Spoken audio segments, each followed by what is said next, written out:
Good evening. It is February 22nd of 2023. My name is Douglas Griffin. This is my Wednesday night Bible study where we're going through the book of John, verse by verse. I feel like it's just a better way to get a full comprehension of what the scripture says. The Bible is actually not confusing if you just go through it, and take it apart. It's like, oh, well, that makes sense. So that's what we've been doing. We're in John chapter 13. It is the last 24 hours of Jesus' life. He is at the Last Supper with his disciples. He's just washed their feet, and they're very confused as to why he's doing that. And he's demonstrating something in a way that will be lasting in their heads, because you can talk a lot, but it's better to show. My wife and I have a joke about, I can show you a lot better than I can tell you. Let me show you what I mean. Mac, no, I'm just kidding. So let me show you, because sometimes words just go over people's heads. So Jesus is washing their feet, and he's demonstrating love, and he's demonstrating forgiveness. And there's a controversy, because some people feel that this is not about forgiveness. It's about being a servant. But we're going to examine. Hey, Susie. We're going to examine some of his words. I apologize to those of you who are going to be tuning in about 5 minutes from now, because I am never on time, and yet tonight I am. Okay, so John 13, I call this after the piece of bread. After the piece of bread. What happened to Judas after the piece of bread? So let's just review. John chapter 13, verse 1, it says, now before the feast of Passover. So Passover is the next night. This is the Last Supper, but it's not a Passover supper, although Jesus is going to use it to demonstrate what it is at the Passover supper that they're going to have the next night, what it all means. The disciples don't know this, but 24 hours from now, when they have their Passover supper, Jesus will be dead. This is still not computing in their minds. So they'll be, and trust me, they did the Passover. They had the Passover. But now when they're drinking the wine, when they're eating the lamb or the bread, they'll remember his words, because they will have just seen a lamb slain on the cross. They will see his blood dripping, right? So this is my blood. This Passover this represents the sacrifice that the Messiah just did. So he's going through the meal and explaining things, but it's like, I got less than 24 hours now. And so what visible things can I do to just totally explain everything that's going on? So, oops, that's not what nope, I went there. So it says, now before the feast of the Passover, John 13, verse 1, when Jesus knew that his hour had come, that he should depart from this world to the Father. So Jesus knew it. We didn't get it, but Jesus knew it. It says, having loved his own who were in the world, he loved them to the end, meaning even though Jesus knew he was about to give up his life, his concern was his disciples. He loved them. He sacrificed for them. He taught them. He did whatever he could for them until the end of his life. There was not 1 second of anything coming out of Jesus's mouth that wasn't for his disciples' benefit. He just loved them to the end. So even when he's on the cross saying certain things, that's for the disciples' benefit. It's not his own personal. It never became, everything was a demonstration for the disciples. Verse 2, so supper being ended, and the devil already having put it into the heart of Judas Iscariot, Simon's son, to betray him. So, and I'll read the scripture later. So it says, one of the 12, in Matthew 26, let me just put this here. I'm just going to move this. You can't see what's going on, but I'm going to move this up to here. So in Matthew 26, verse 14, It says, then one of the 12 called Judas Iscariot went to the chief priest. So John is saying this had already happened. He'd already gone to the chief priest on one of his days when Dean Brown. Yeah. Okay. So on one of those days that that Judas mysteriously disappeared to go buy something, he went to the temple. He went to the chief priests. And he said, what are you willing to give me if I will deliver him to you? Now, here's the chief priest's dilemma. They'd been looking for Jesus for about 4 days solid, like they were mad at him because he had gone into the temple a second time and turned over the tables. He did it on the first day in Jerusalem 3 years earlier, and exactly 3 years later, he went into the temples a second time. So John records the first time, and all the other gospels record the second time. So they're angry, they want to get him, but they can't find him because he actually had no comeliness that men should. There was nothing really distinct about Jesus. I know we draw these beautiful, amazing pictures, but he looked like just like a Jewish guy. So they didn't know where he was and where he was hiding, and not that he was hiding, but so Judas says, what do you give me so that I can deliver him to you? And they counted him 30 pieces of silver, which is how much you give for a slave in the Old Testament. If you had an animal that was injured, here's 30 pieces of silver that, and so from that time on, he sought an opportunity to betray him. He didn't know, like, when can I sneak away and go grab you and say, okay, I know where he's going to be next. Because they never knew where Jesus was going. They never knew what the next place they were going to have a meal. He would just say, go into the village, find a man, and then he'll lead you to a place. And then they'd get there, and it was kind of awkward for Judas to sneak off. So he's thinking, when can I leave? And this is just burning in his mind. Judas is doing this because Jesus keeps talking about death, and that bothers him. He wants Judas wants Jesus to tackle the Romans and get rid of them. So all this talk about defeat and death is frustrating Judas more than anybody. Everyone else just thinks, Jesus is making that up. But Judas is like, no, this man is suicidal. This is terrible. So this is part of Judas's plot, actually, to provoke Jesus. He has seen Jesus walk on water. He has seen him raise the dead. Judas was there for all these things. I will get the chief priest. They will come and grab him. And then finally, Jesus will do his thing, and lightning will come out of his hands, and he will banish them all. And, right, this is Judas's way of provoking Jesus to doing what he wants Jesus to do. So he's just looking for an opportunity now to get away. John 13:5. After that, Jesus, back to this dinner before the Passover. After that, he poured water into a basin, began to wash the disciples' feet, to wipe them with the towel which he was girded. So, like, dinner is being served in courses. And once they had kind of started one of the first courses, Jesus, and again, they're on their left elbow, the table's on the ground, everybody has an elbow toward the table, so there's elbows all around, and feet sticking out, right? So elbows around the table, which is kind of in a horseshoe, feet all around. Although this time I think it was it doesn't matter. So he's washing his feet because no one else had thought to do it.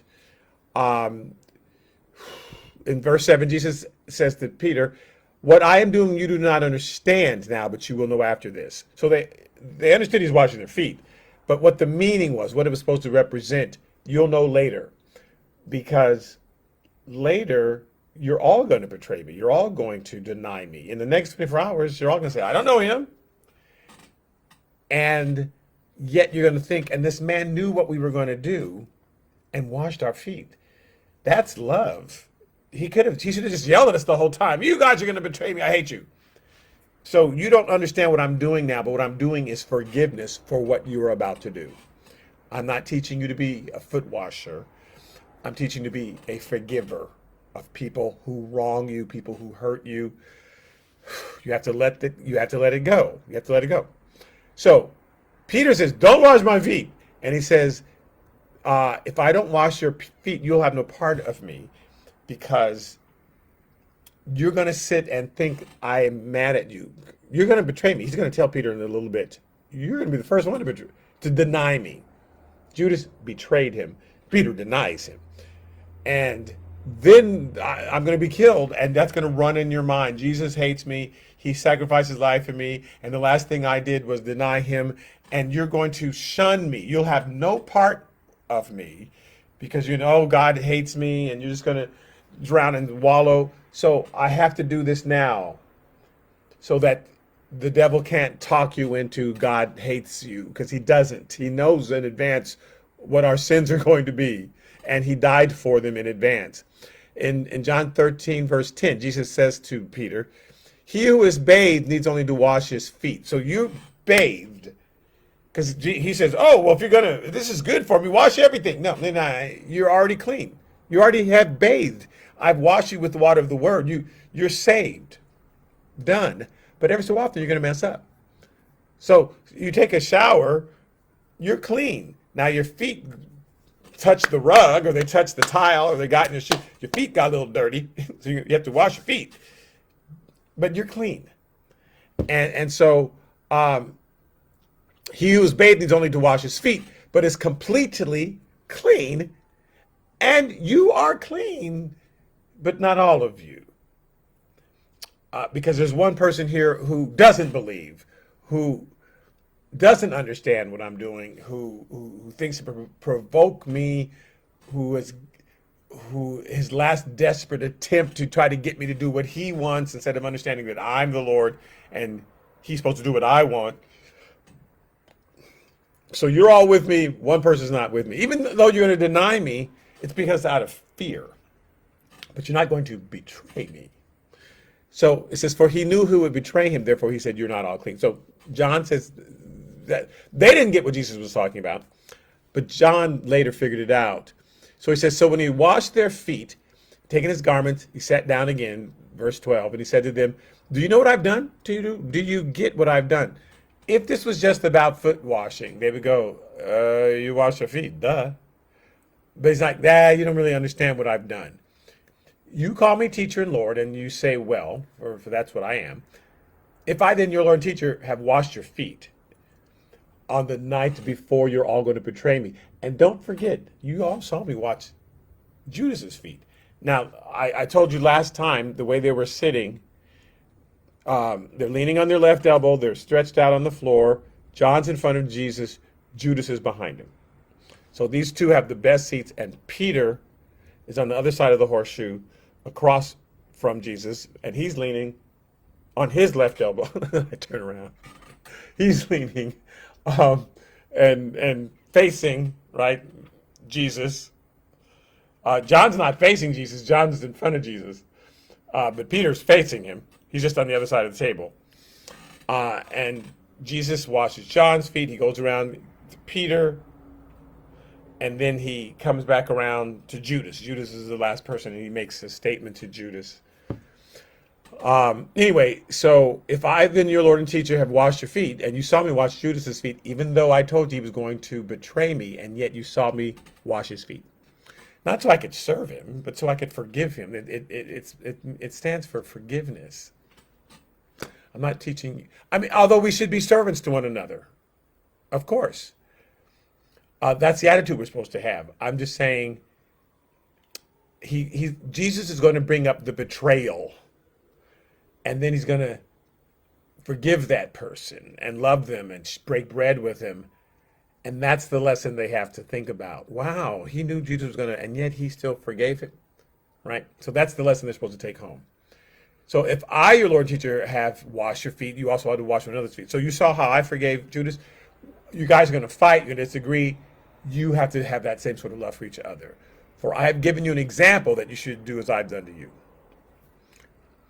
I did not speak, in John chapter 13, verse 18, I do not speak concerning all of you. I know who I have chosen, but that the scripture may be fulfilled, he who eats bread with me has lifted his hand against me. So there was Psalm 41:9, Psalm chapter 41, I think verse 9. David says this. He kind of has a flashboard of Jesus, of the Messiah. And he says, he who eats bread with me has lifted up his heel against me. Obviously, Judas does not have his heel in the air. It's metaphorical, but he's trying to smash me. It says, now I tell you before it comes, so that when it does come to pass, you may believe that I am he. So I'm telling you in advance, just watch this space, because really soon you're going to see that about less than in 6 hours from now, you're going to see that I'm being betrayed by the man, by that guy right there. And you'll still see that I forgave him, right? And I'm telling you in advance so you don't freak out. If we would just listen, there's so many things that Jesus would tell us in advance. Of course, we toss it away. But a lot of times, oh, something told me, something told me, something told me, right? So I'm telling you in advance so that you know I got this. I'm in control. It's good. We're good. So now, tonight's lesson starting in verse 20, John chapter 13, verse 20. Most assuredly I say to you, he who receives whoever I send receives me. And he who receives me receives him who sent me. So these are my last hours. You're about to go on, and you're going to have to carry on the message. In less than 24 hours from now, you'll be carrying on this message of love, forgiveness, the cross, the blood. In fact, I think these are the most important words in the next several chapters, because these are the last words Jesus spoke to his disciples. Like, these are the most important things you got to remember. And I think if any of us knew, I'm going to be dead within 24 hours. Here's the important stuff I need you to know. Okay, I hid the money in the mattress, right? Not, my favorite show is Gilligan's Island. But these are important things. Call Granny, I forgive you, or I was always mad at you. Anybody it's your last years of life. I mean, the last 24 hours of life. You're going to say, these are the most important things I want you to know. So you're about to go out. I'm going to be dead soon, and you're going to have to spread this message. I say to you, he who receives whoever I've sent is receiving me. So if people receive you, they're receiving me. If they push you away, they're rejecting me. Don't take it personally. He who received me receives him who sent me. So if you're open to me, that means they're open to God. So take that in your heart. If they don't receive you, wipe the dust on your feet, move on. It's not about you. He who receives whoever I send receives me. So it's not about you. Don't take it personal. Christians, we take things too personal. And when Jesus said these things, verse 21, he was troubled in spirit. People think that this means he suddenly started thinking about his betrayal and got all upset.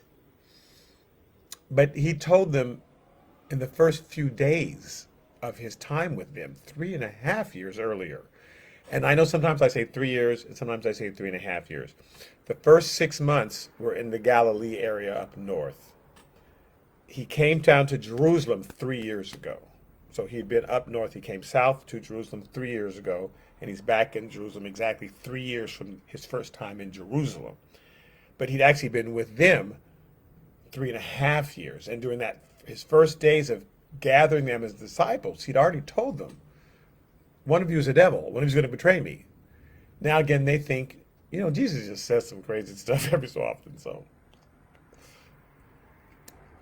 he actually, there's like 4 or 5 times Jesus says, one of you is the devil and one of you is going to betray. So Jesus didn't suddenly go, oh my God, one of them is the devil. And he's suddenly troubled by it, because he's not troubled. The person is doing exactly what God knew they would do, and Jesus is supposed to end up on the cross. And why would he be troubled? Like, You're about to mess everything up. No, you're about to complete God's plan. So, not that God's making you do it, but this is part of the plan. So, I don't see him suddenly troubled, like, wow, I can't believe it. God's Spirit is speaking to Jesus. And he suddenly, because there's a visible change in his demeanor, John can see it. Like, wow, something's going on. Jesus is, the Spirit is in him. And if we're quiet sometimes, you'll get that, right? Oh, something's up. Now, of course, a lot of times we think it's me. Oh, I must be upset about this, or I must be. But sometimes that's his Spirit in us warning us about something that's about to happen, or maybe somebody's in trouble somewhere, right? Especially if it's coming from nowhere. I don't know why I suddenly feel, well, if you don't know why, maybe that's God letting you know someone's in trouble. Maybe you should pray. Lord, whoever it is, right? Usually we know. Somebody steps on their foot. Ow! We don't go, I don't know why. Well, yes, you do. That person stepped on your foot. That's why your foot's in pain. So if you don't know why you feel something suddenly, maybe it's God. So he's troubled. The last time they used this particular phrase, John chapter 11, verse 33, at the grave of Lazarus. Jesus had told them in advance, we're not going to go to Lazarus. Lazarus is dying. We're going to wait till he dies, then we'll go. Then he told them, Jesus, Lazarus is dead now, so let's go. And Thomas, oh, great, he's dead. Now we're all going to die. Oh. Jesus already knew Lazarus was dead before they got there. He knew he was going to raise him from the dead. He told the disciples, he's sleeping, but we're going to raise him from that sleep. Well, if he's sleeping, let him sleep. No, I don't mean sleeping. You guys don't understand metaphors? He is dead, he then tells him plainly. But we're going to go raise him from the dead. Oh, yeah, whatever. So Jesus knows exactly. He's in fact joyful because he can't wait to get there. He purposely delayed so that he would die. When he gets there, they're all weeping. Jesus didn't go, oh, I'm so sorry. He waited on purpose. He can't wait to boy, they're about to see a miracle. So in Joshua chapter 11, verse 33, it says, therefore, when Jesus saw her weeping, and the Jews who came with her weeping, he groaned in the spirit and was troubled. It's the same troubled. And I'm telling you, I told you before, that was the Spirit of God in him, and he's praying about what's about to happen. Someone's about to be raised from the dead who's been dead for 3 days. Before that time, the people had just died. There's 2 or 3 other people who had just died. And Jesus is raising from the dead. But this person's been dead for 3 days. 3 days, 4 days? Anyway, days. And so there'd be no question when this person came out of the tomb. So he's talking to God.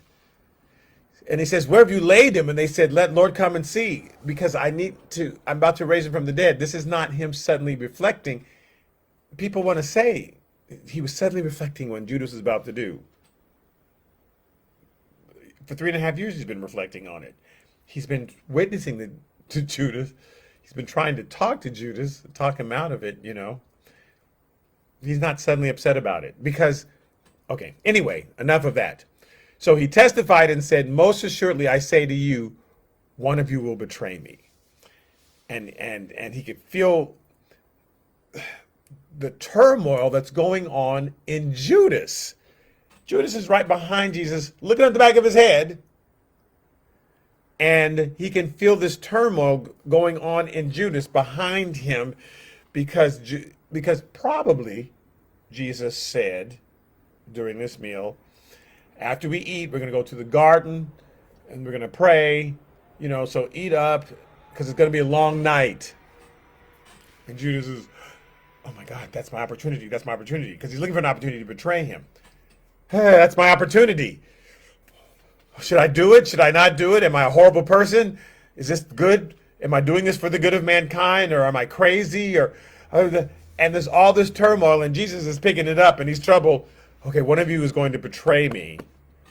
But Jesus already knew the night that it was going to happen because he knows that he's got just a few hours left. He's telling them.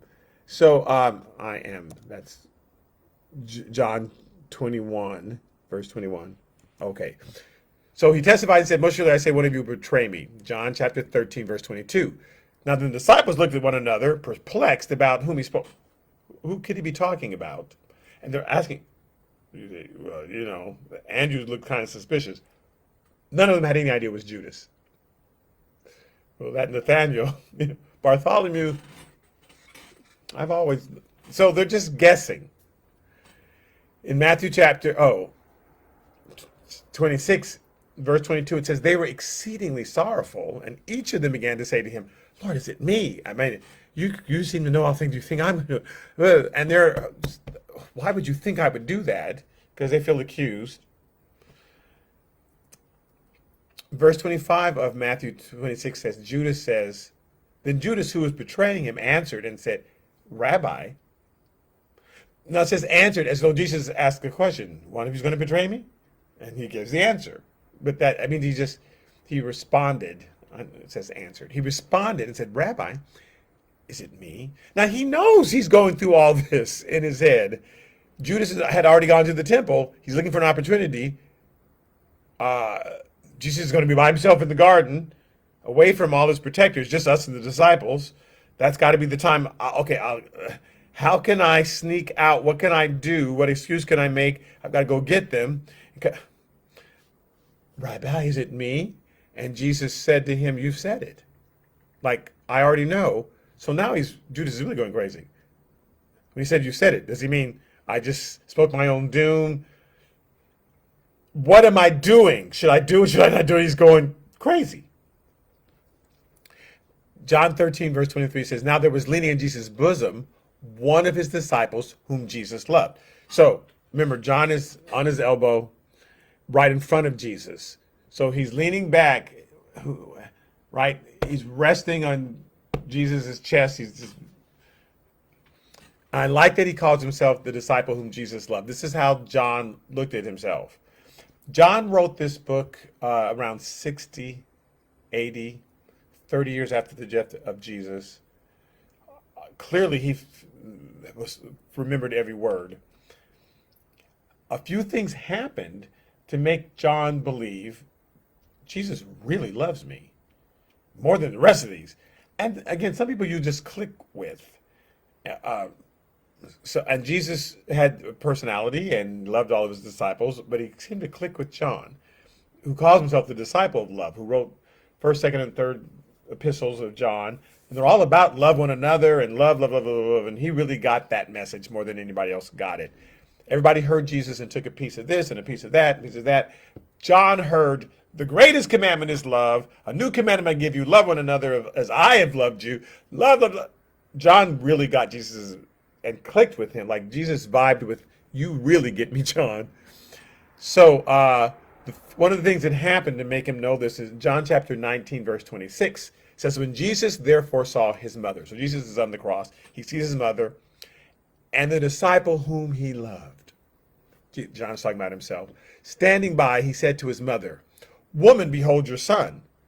So this is a big deal. Jesus, I can no longer take care of you, mother. He's your new son. That means something to John. And it means something to anybody. There's 11 disciples at this point.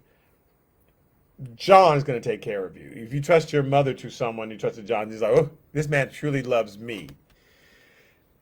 Then he said to the disciple, and John never says his name in his own book, behold, your mother. I'm trusting you with my mother. And from that hour, that disciple took her to his home and took care of her and thought, wow, Jesus, look how he trusted me. In John chapter 21, verse 5, it says, then Jesus says to them, now he's talking to his disciples. This is after Jesus has come back. He's resurrected from the dead. The disciples are up in Galilee, but they're fishing. They're kind of supposed to be up in the mountain waiting for Jesus, but Peter had said earlier, I'm going fishing. So they all said, okay. So they're all fishing. So Jesus knows where to meet them. In Galilee, up in Galilee. I mean, this is where Jesus originally met them. So he says, "Children, have you any food?" Now they don't know that it's Jesus, and they answered, "No." And he said to them, "Cast the net on the right side of the boat, and you will find some." This is John chapter 28. So they cast, and now they were not able to draw it in because of the multitude of fish. They cast their net, and there were so many fish, and that's the very first way he'd introduced himself to them, with Peter and the rest, right? When Jesus first met them 3.5 years earlier, go out farther. And Peter argued, "What are you talking? We've been out there." But okay, I'll humor you. He goes out, fish. So when it happens again, John recognizes it. Therefore, that disciple whom Jesus loved said to Peter, and that's John talking about himself, "It's the Lord." Now, Peter's too busy working with fish. John was always more in tune with what Jesus was saying. Everybody else would get distracted by stuff. So now when Simon Peter heard that it was the Lord, he put on his outer garment.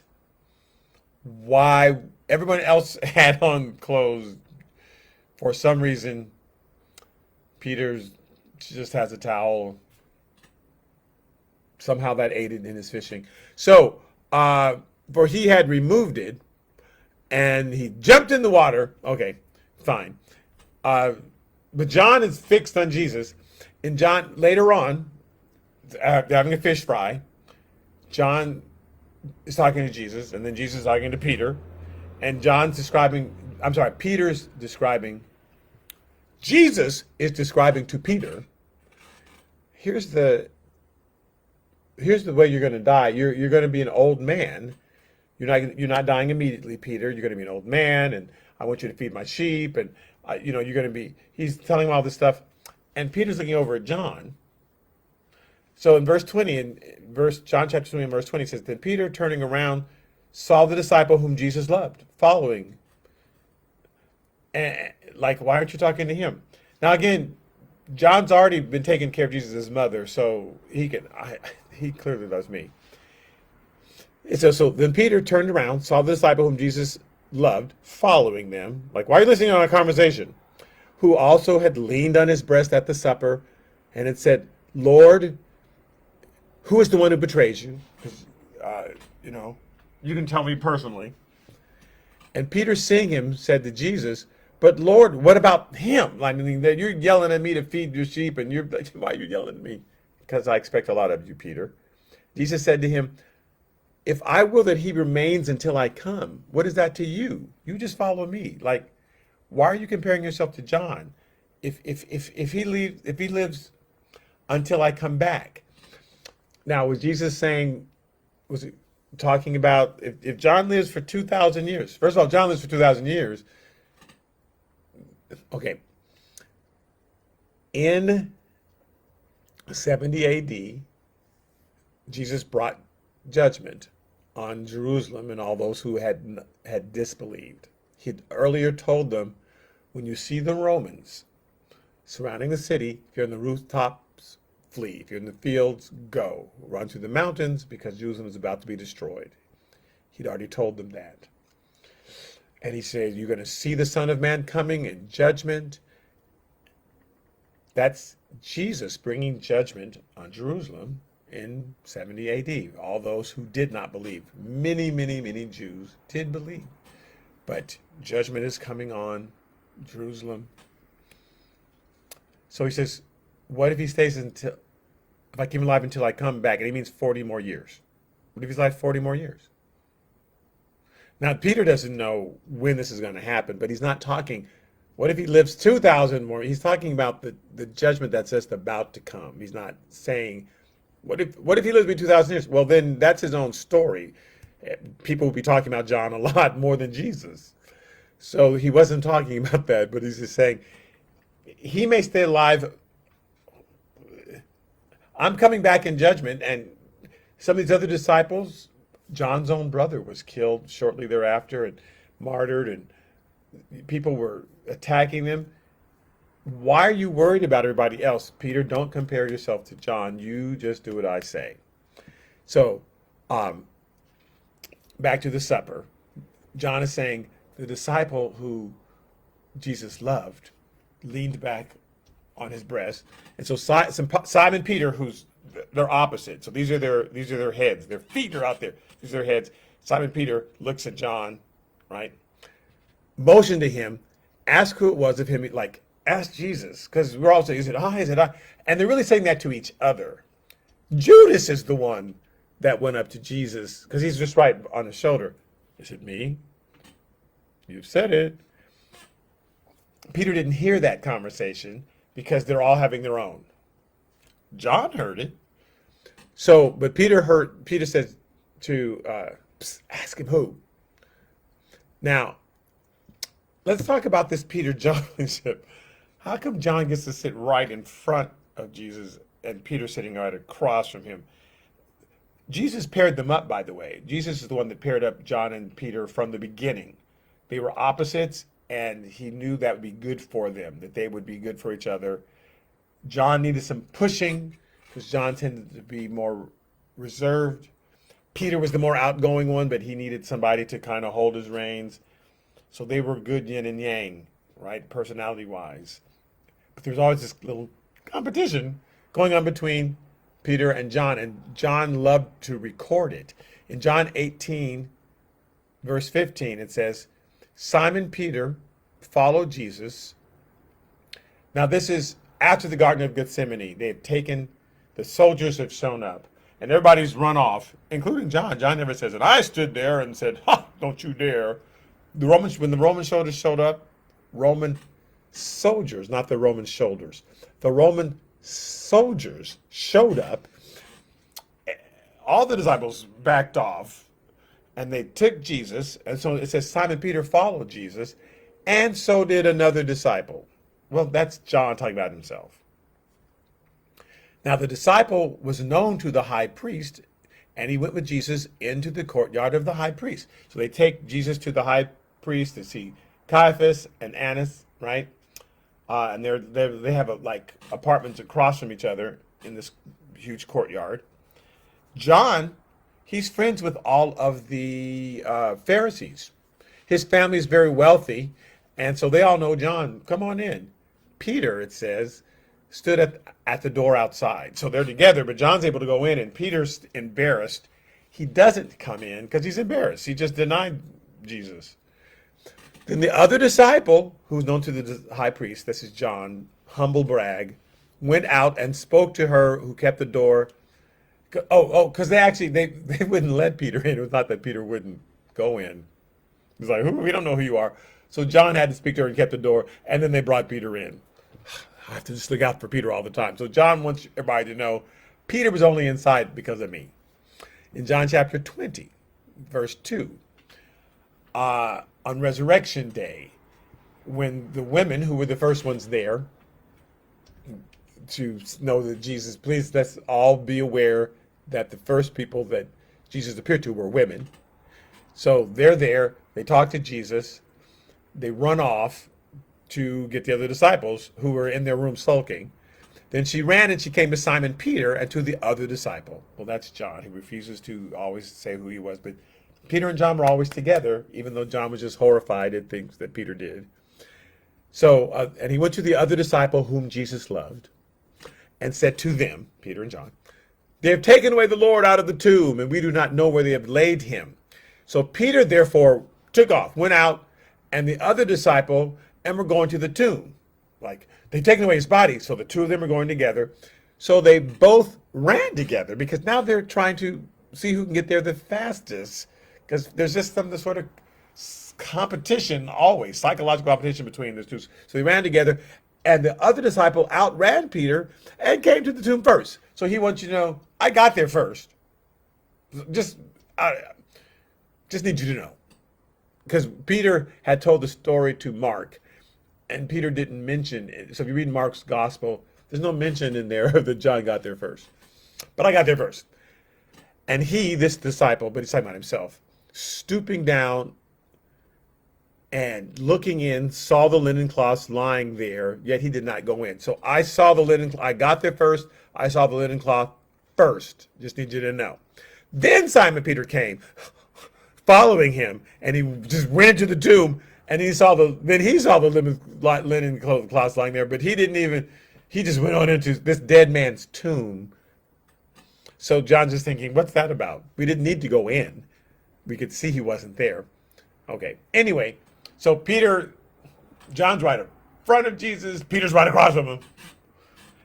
You ask because Peter's embarrassed to ask. He just like, I can tell that Jesus likes you more than me because I'm always getting in trouble. He just rebuked me because I said, no, you're not washing my feet. Then he embarrassed me in front of everybody. And then I said, wash my whole body. And then he embarrassed me in front of everybody. So I'm going to keep my mouth shut. You ask him. So the leaning back of Jesus' breast, John chapter 13, verse 25, he said to him, Lord, who is it? And Jesus answered, it is he to whom I shall give a piece of bread when I have dipped it. So the bread is hard bread, but they would dip it in this wine vinegar-ish vinegarish mix.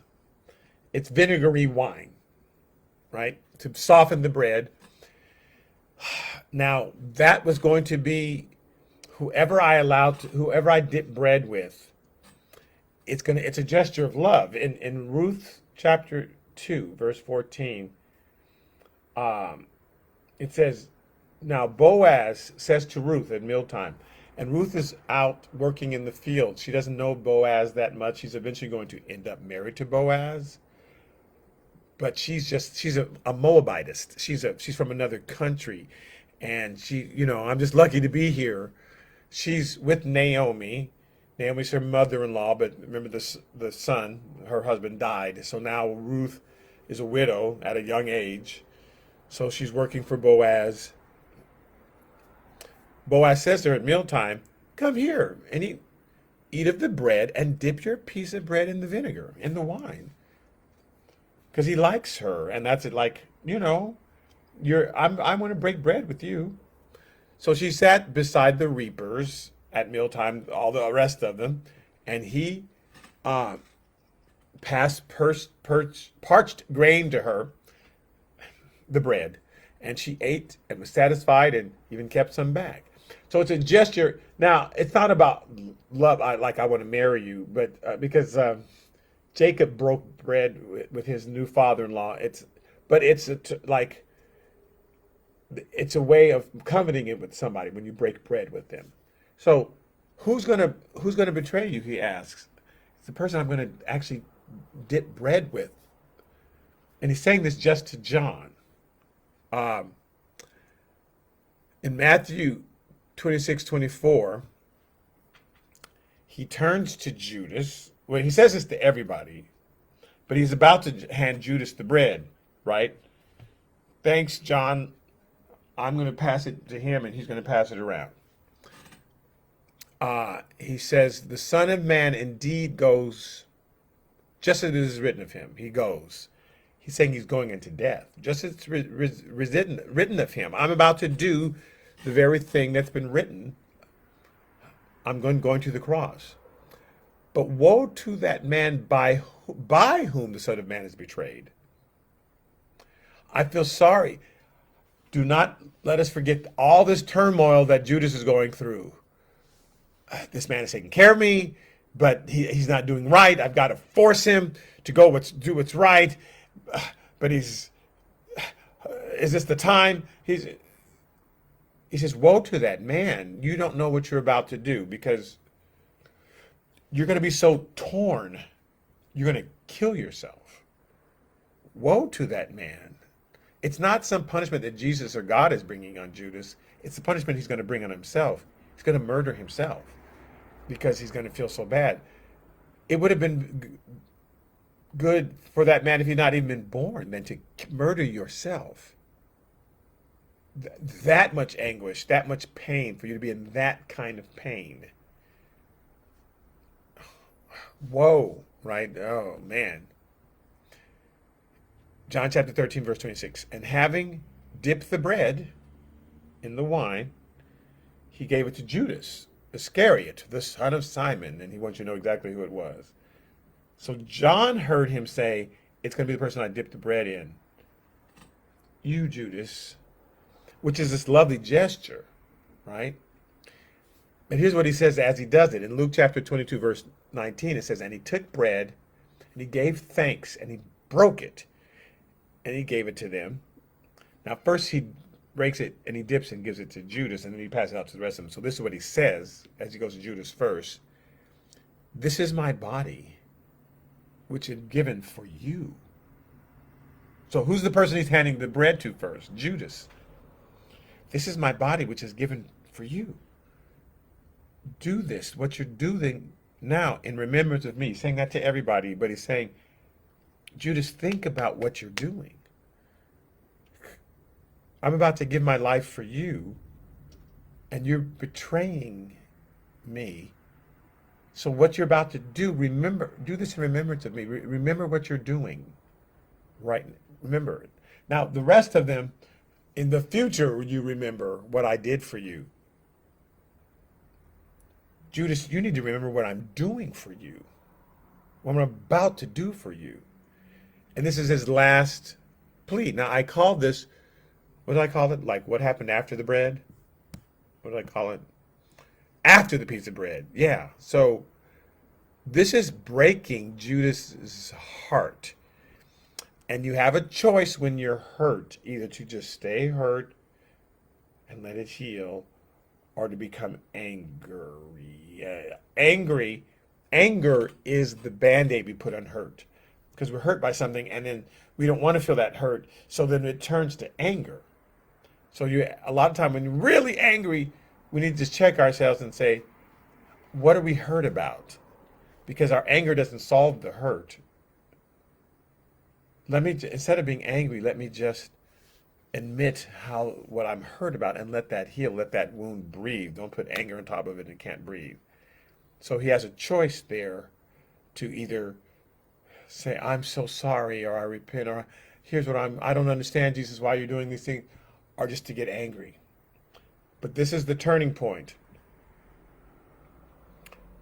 So, and having dipped the bread, he gave it to Judas Iscariot, the son of Simon.